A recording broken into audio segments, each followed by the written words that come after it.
आज आपण बघणार आहे संजय गांधी निराधार योजनामध्ये जे 2 महिन्याचा पगार आलाय त्याबद्दलच शासन निर्णय म्हणजे GR बघणार आहे। नमस्कार मित्रांनो, आत्मनिर्भर दिव्यांग या YouTube चॅनल तुमचे सहर्ष स्वागत आहे। तर आज आपण जे संजय गांधी निराधार अनुदान योजना आहे त्याबद्दल GR म्हणजे 2 महिन्याचं पेन्शन आलेलं आहे। तर तुम्ही बघू शकता संजय गांधी निराधार अनुदान योजनेतील अनुसूचित जमातीच्या लाभार्थ्यांसाठी सन 2024-25 या आर्थिक वर्षाकरिता अनुदानाचे वितरण राष्ट्र शासन सामाजिक न्याय व विशेष सहाय्यक विभाग निर्णय क्रमांक पण दिलेला आहे। आणि मेन गोष्ट तुम्ही इथे बघू शकता, दिनांक पण आपल्याला 10 डिसेंबर 2024 दिलेली आहे, म्हणजे आपल्याला हाच महिन्याचा GR हा आहे। तर आपण समोर बघूया शासन निर्णय। तुम्ही बघू शकता शासन निर्णय मध्ये खूप महत्त्वाची गोष्ट यांनी सांगितलेली आहे, तर तुम्ही लक्ष देऊन ऐकावं। 2024-25 या आर्थिक वर्षामध्ये अनुसूचित जमातीच्या लाभार्थ्यांकरिता संजय गांधी निराधार अनुदान योजनेच्या अंमलबजावणीसाठी रुपये 300 कोटी फक्त इतकी अर्थसंकल्पीय तरतूद मंजूर करण्यात आलेली आहे।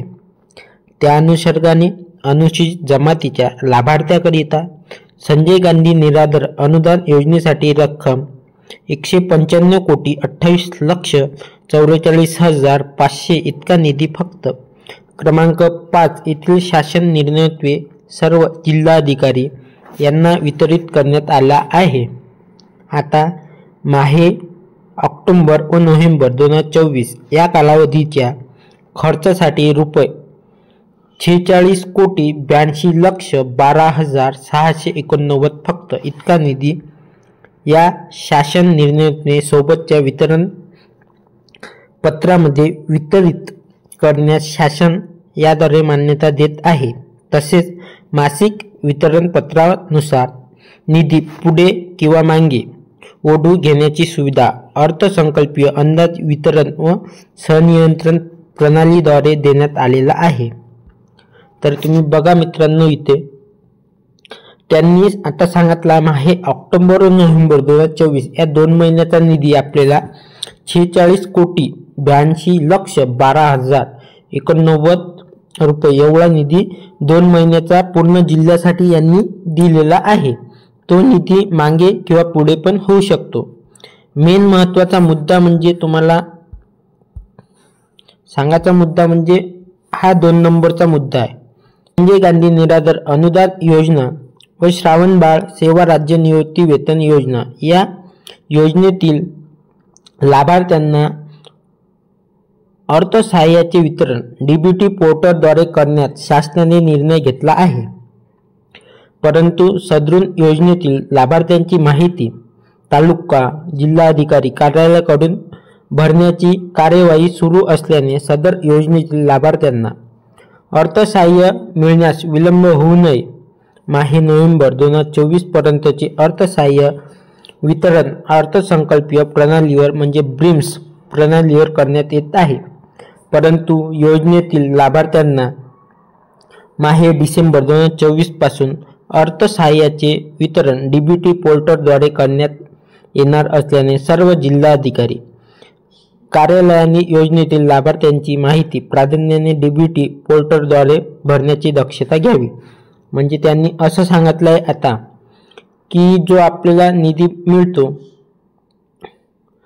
2 महिन्याचा, त्यामध्ये तर आता आपल्याला ऑक्टोबर आणि नोव्हेंबर या 2 महिन्याचा निधी आता आपल्याला मिळून जाईल। कारण की सर्व जिल्हाधिकारी आणि तालुक्यातील जिल्हाधिकारी यांना सांगितलं होतं की तुम्ही DBT पोर्टलद्वारे भरा, पण त्यांनी आणखी पण भरला नाही। आणि जो पुढचा महिना येणार आहे डिसेंबर, त्यासाठी तुम्हाला DBT वर ऑनलाईन करावंच लागेल। कारण की त्यांनी इथं स्पष्टपणे आणि सांगितलं आहे की आम्ही DBT वर तुम्हाला पैसे देणार आहे। म्हणून ज्यांनी पण आणखी पण DBT वर आपलं ऑनलाईन अकाउंट केलं नसेल, म्हणजे आधार कार्ड बँकेला लिंक केलं नसेल, त्यांनी लवकरात लवकर जाऊन आधार कार्ड लिंक करणे खूप गरजेचं आहे। हा खूप महत्त्वाचा मुद्दा आहे मित्रांनो। आता सोमरं बघा, सर्व जिल्हाधिकारी यांना कळवण्यात येते की सोबतच्या वितरण पत्रातील स्तंभ क्रमांक 3 न्यू सीओ कोडवर संबंधित जिल्ह्यांना निधी वितरित करण्यात आलेला आहे। त्यांनी वितरित केलेल्या अनुदानाचे वाटप त्यांच्या जिल्ह्यातील तालुक्यांना लाभार्थ्याच्या प्रमाणानुसार वाटप करावा। सदर अनुदान वितरण जिल्हाधिकाऱ्यांना कळवलेल्या लाभार्थ्याच्या संख्येनुसार करण्यात आलेला आहे। म्हणजे जो निधी होता तो निधी पूर्ण जिल्हाधिकारी यांच्याकडे सोपवला आहे।